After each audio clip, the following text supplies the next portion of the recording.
Készül. Nem baj, ne törődj te semmibe. Így van. Jó barát a picúr. Hűséges kutya. Hűséges kutya, nem? Ez, amit én kérek tőle, ez nekem megtetszik.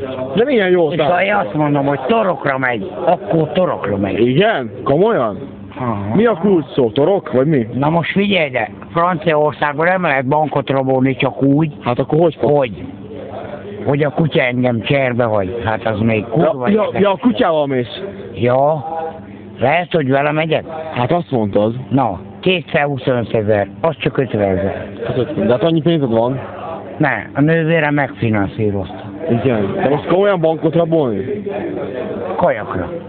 De hát, Zoli, hát ahhoz... Ne, utána fél óra múlva itt a második repülőgépen már itt vagyunk. De figyelj, hát ahhoz kell fegyver. Hát hogy fogsz kirabolni egy bankot? És komolyan. Alig van fegyverem. Alig van. Milyen fegyvered van? Miért akarsz? Hát én kérdezem, milyen fegyvered van? Na, de miért akarsz? Hát van mondjuk puskád. Milyen légpuskára, mire gondoltál? Hát a légpuska az nem fegyver, azon nem rabolsz bankot. Valami rendes, amivel lehet bankot rabolni. Te vagy picúr, jaj, gyere. De ne köpjél, hogy milyen fegyverem van. Picúr, nem mondd el, jó? Az istenese.